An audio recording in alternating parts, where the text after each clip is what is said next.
अस्सलामुअलैकुम नाज़रीन, जैसे कि आप सभी जानते होंगे कि रावलपिंडी कमिश्नर ने जो है चीफ जस्टिस काजी फायज़ी साहब और इलेक्शन कमिश्नर ये जो धांधली हुई है उसमें इन दोनों का नाम लगाया है। क्या लगाया है सुनते हैं। जो ओरल चीज है वो तो सामने नहीं आ सकती ना।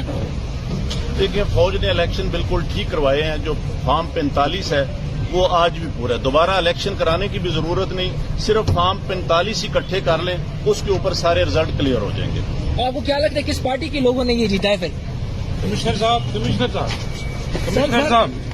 ये बताइएगा, जो आरओ ने रिजल्ट्स रोके थे, क्या उसमें बेज़ाब्तियां हुई है? क्या कहेंगे आप? बिल्कुल बेज़ाब्तियां तो छोटा लफ्ज है। जो यहाँ पे हुआ है कि जो लोग आजाद उम्मीदवार 70-70, 80-80 हजार की लीड से जीत रहे थे, हमने उनको हरवाया है और उनके ऊपर जाली मोहरे लगा के सबको हरवाया। आपने किसी से कहा कि सब कुछ हो रहा है, गलत हो रहा है, उसको रोका जाए? देखिए, मैं ये सारी इस गलतकारी की जिम्मेदारी अपने ऊपर ले रहा हूँ और साथ आपको बता रहा हूँ कि जो चीफ इलेक्शन कमिश्नर है, जो चीफ जस्टिस है, वो भी इस काम में पूरे शरीक है। तो किसके कहने पे सब कुछ होता रहा?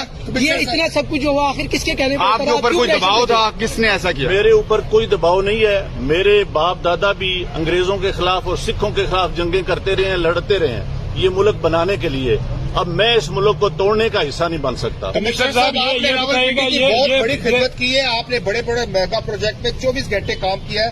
ये बताइएगा कि आपको कमिश्नर चीफ इलेक्शन कमीशन दबाव में ला रहा था कि ये करें सारे काम, लोग जीतों को आपने हराया, आपको नींद कैसे आती रही? किस तरह आपका जमीर जाग गया? देखिए, मैंने रावलपिंडी के लिए 14-14, 16-16 घंटे काम किया है। मैंने यहाँ रिंग रोड बनाया है, दधोचा डैम बनाया है, होली फैमिली हॉस्पिटल बनाया है, जिमखाना बनाया है।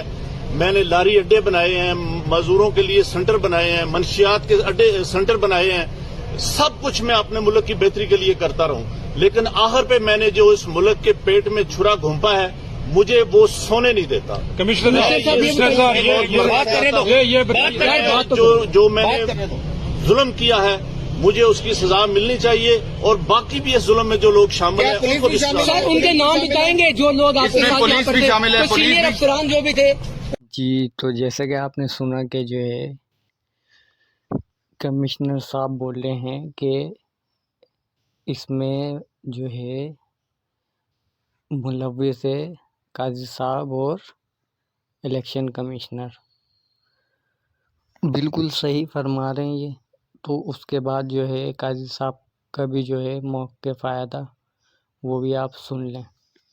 चीफ जस्टिस ऑफ पाकिस्तान पे इल्ज़ाम लगाए हैं, तो एज ए चीफ जस्टिस वजाहत करती है किस चीज़ की, कैसा इल्ज़ाम? मतलब कोई उन्हें क्या मतलब बता दीजिए। कमिश्नर वो चीफ जस्टिस का नाम लेके इल्ज़ाम लगा रहा है रिगिंग के हवाले से। तो आप उनसे पूछ लीजिए ना, सबूत कुछ है तो बता दें। मतलब ये बहुत, अगर ऐसा इल्ज़ाम है, देखें मेरी ज़ात को आप एक तरफ छोड़ दीजिए, मगर पाकिस्तान में इदारे हैं, इदारों को तबाह ना करें मज़ीद। और अब एक तरह से मैं अब इदारे का एक सरबराह भी हूँ, तो चीफ जस्टिस हूँ। तो अगर आप ऐसे इल्ज़ाम लगा दें बेबुनियाद, ना उसमें कुछ ज़रा सी भी सदाकत हो, ना ज़रा सी कोई सच्चाई हो, ना कोई सबूत पेश करें, भैया आप कुछ भी इल्ज़ाम लगा सकते हैं। कल मुझ पर कोई चोरी का इल्ज़ाम लगा दें, कोई कत्ल का इल्ज़ाम लगा दें। भाई इल्ज़ाम लगाना आपका हक है, तो मगर साथ साथ वो फ़राइज़ भी दे दीजिए, तो कुछ सबूत भी पेश कर दे ना। अच्छा बुरा की बात में तयन होगा, कुछ तो सबूत दिखा दे। पहली बात, मेरा इलेक्शन से तो कोई ताल्लुक नहीं है। इलेक्शन जहाँ तक करवाना, एक कोशिश हुई थी कि इलेक्शन ना भी हों, उनको दो एक नहीं कई हुई थी, उनको भी हमने रुकवाया। मैं छुट्टी का दिन था, 16 दिसंबर थी, जब मैं मुल्क से बाहर जा रहा था। हमारी छोटी सी छुट्टी होती है, तो वो उसी वक्त हमने नोटिस लिया, करवाया, इलेक्शन कमीशन को बुलाया कि भाई ये कैसे हो रहा है। वो भी कोशिश अगर हुई थी किसी की कि इलेक्शन ना हो पाए, उसको भी हमने नाकाम बनाया। तो इल्ज़ाम लगाना तो बहुत आसान है, इल्ज़ाम को साबित करना, साबित तो भी बड़ी बात है। कुछ शवाहिद तो दे दें, मगर ऐसी फिर मुनासिब बात नहीं है। अगर कोई ब्यूरोक्रेट ऐसी बात करे तो वो क्या कह रहे हैं कि उन्हें खुद धांधली की है? उनका जी चीफ जस्टिस और सिकंदर सुल्तान राजा साहब जिम्मेदार हैं इस पर। सर कोई कंटेम्प्ट का नोटिस होगा? एक इदारे को मलाइन करना, इदारे के सरबराह को मलाइन करना? नहीं, पहले मुझे पता नहीं कि मैं फितरी तौर पे मैं कंटेम्प्ट के खिलाफ हूँ, क्योंकि देखिए एक ये ज़ात की बात नहीं, इदारे की बात है। अगर आप इदारों को तबाह करना चाहते हैं पाकिस्तान में तो जी, तो जैसे कि आपने जो है सुना काजी साहब का, कि काजी साहब कह रहे हैं कि जो है इल्ज़ाम लगाया है, कोई सबूत नहीं है और ये नहीं है, और जो है कल को कोई मेरे पे चोरी का इल्ज़ाम लगा दे, कोई कत्ल का, तो काजी साहब ऐसे नहीं होता। कोई जो है क्यों बिलावज आपके ऊपर नाम लगाएगा, या कोई आपसे किसी की दुश्मनी थोड़ी है जो आपसे जो है कोई नाम लगाएगा।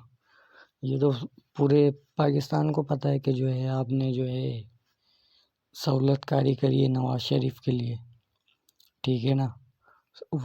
उसकी नाअहली ख़त्म करी आपने, ठीक है, उसके केस ख़त्म करे आपने, ठीक है। और उसके बाद जो है अल्लाह आपका भला करे, पीटीआई से जो है उसके इंट्रा पार्टी जो है इलेक्शन उसके वो ख़त्म करे आपने, और जो है बैट का निशान लिया आपने। तो ये इल्ज़ाम कहाँ है लगाए हैं, ये तो सच होता हुआ दिख रहा है हमें, और आप कह रहे हैं ये इल्ज़ाम लगाया है। तो इल्ज़ाम ऐसे थोड़ी होता है, पूरी कौम को दिख रहा है कि जो है पूरे पाकिस्तान को कि जो है ये आप इसमें सहूलतकारी कर रहे हैं, किसके लिए कर रहे हैं और किसके लिए नहीं कर रहे सबको पता है। तो फिर आप कैसे जो है आप कह सकते हैं कि ये आप पे इल्ज़ाम लगाए।